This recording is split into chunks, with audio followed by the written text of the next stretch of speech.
This movie time is produced by John DeSando. Listen to the shows and read reviews online at wcbe.org. I'm John DeSando, And I'm Linda Boss. and this is It's Movie Time. Oh, it sure is. Now, Linda, Yes, John. we're having pretty lean times for movies at this time of year. Okay, we all know that until the big summer shows come, if they ever do. Right. We're stuck with some not always great movies. So you and I have decided to dig back to a film that we're hoping people will enjoy, that we know that many people have not seen. And this is called Midnight Cowboy. Yes, indeed. What's that about? Oh, boy. First of all, it won an Oscar for Best Picture, and it was the first X-rated movie to win Best Picture Oscar. First and only. First and only, maybe. Yes, In fact, they indeed. changed the rating to R. Right, right. And that was like almost 50 years ago. 1969. Oh my goodness, oh my golly. Yeah. Do you think it would win in 2021? I think so. This is a universally excellent film. It is one of the best films I've ever seen. Oh, that's nice of you to, I like that. That's good to hear. It's good to hear, because I thought so too. I thought it was very complex, and a lot of wonderful actors were in it, and I think both Jon Voight and Dustin Hoffman were nominated for Best They were, Actor. along with Paul Newman and Robert Redford Right. in Butch Cassidy and the Sundance That's Kid. right. And John Wayne, who won the Oscar that year for True Grit, Yes. which is so strange. Well, it was a giveaway. Yeah. I mean, when you see the acting of Voight and Hoffman, even against Newman and Redford, who are much lighter, and this is heavy-duty stuff. This is acting at its very best. Right, I agree. There's no way that John Wayne should even be in the same room. No, I know that's so true. Except he played a cowboy, and Well, that's true. That's a good point. Jon Voight plays Joe Buck, Yeah. who has some dreadful things happen to him in Texas, where he's from. And we learn these things through several flashbacks Sure. during the film. Hey, look at Mom and Dad were both prostitutes. Yes. And then he and his girlfriend both get gang raped.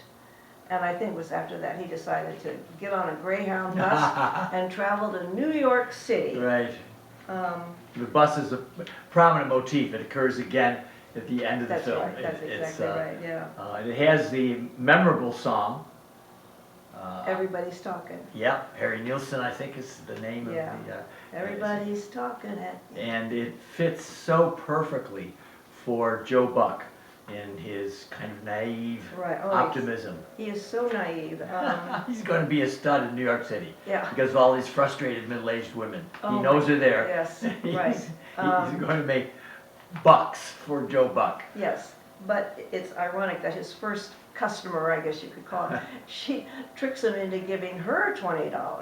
I think she was up for an Oscar, and she was only in the film for maybe 5 minutes or so. But he always says, "I'm no cowboy, but I'm a real stud." Right, yeah, as he looks in the mirror, checks himself out, Mhm. quite pleased with himself. Of course, he's devastated by the reality of New York Oh. City. Anybody would be. Oh, And yes. at this time when New York City is really going down to seedy, he gets caught in it. Now, what about Ranso Rizzo?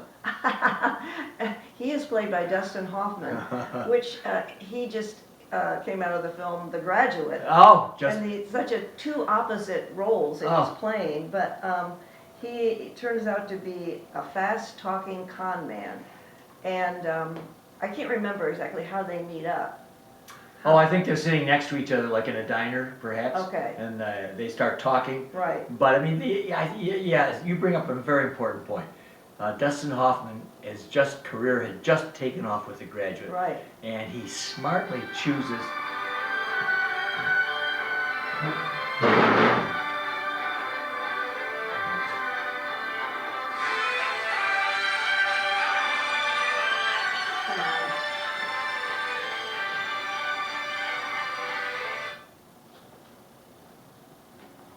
Usually remember to turn off my phone. Okay, where were we? And he smartly chooses a role, first of all, that's secondary, because we must all remember that John Voight as Joe Buck is the centerpiece of this film. It's Oh, he really certainly about is. him. It's about Yes. his journey. And Dustin Hoffman is the kind of embodiment of the dangers that that are awaiting him. And so Dustin Hoffman selects this role, which turns out to be maybe the best of his career as far as I can tell, and he's had some fine.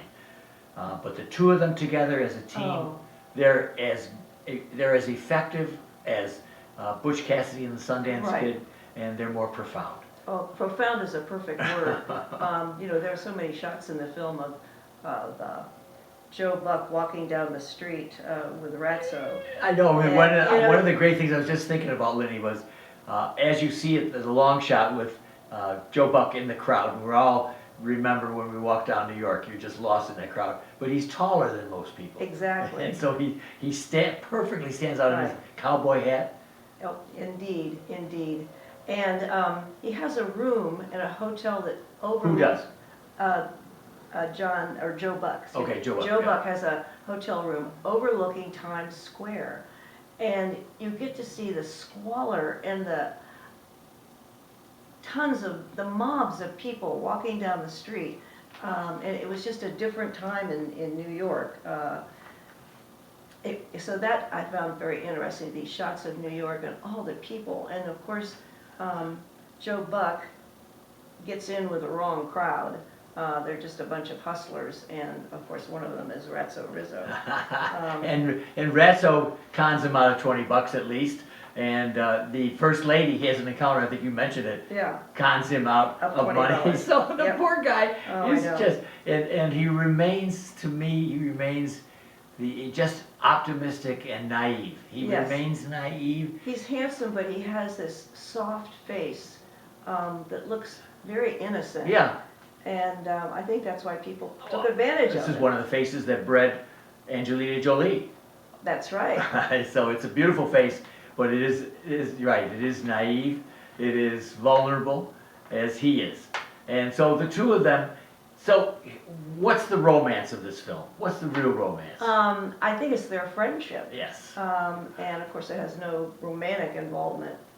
But they do become very good friends. Yeah. And this one scene I loved, I think Ratso was ironing the shirts for Joe Buck, before he went out to find another customer, so to speak. And you see them eating together in this squalid apartment, I guess that would be. But the whole area of New York at that time was just, buildings were gutted by arson, and subways were plastered. Subways were plastered with graffiti, and parks were overrun with drug dealers. When they're there, the wrecking ball is right behind them.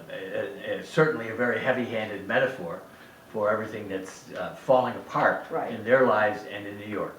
So, Lenny, so we have this journey that ends with the now iconic bus journey down to Florida. Yes. Florida is going to be paradise. And stay with the film, you'll be fascinated by it anyway, but when you see them on this, you'll never forget as they play over the Everybody's Talking at Me song. And as we see the culmination of their friendship. Right. So Lenny, what advice would you give our audience about this film? I think they'll be surprised that it was rated X when it came out, because I think there's very little nudity in it. One of the outstanding things about the movie, I thought, was a big party they go to on Park Avenue. It's an Andy Warhol party. Yeah.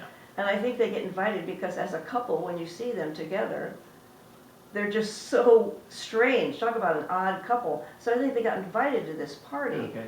because they were so strange. Well, now tell me, Lenny, what is that advice to the audience? Is that your advice to the audience? I'm sorry, I got off on Yes, that you did. tangent. My advice to the audience, hopefully they'd never seen it before, and they'll be surprised, I think, of what an outstanding film it is. I think, wasn't it voted one of the 10 best films I don't ever doubt it. made? It is one of my 10 best films. Yeah. And my advice to the audience is look around. I think it's on Prime, if I remember. But look around to see it online. You're not going to find it in too many theaters, if any at all. But you'll find yourself watching one of the greatest films ever made, Midnight Cowboy. Yes, indeed.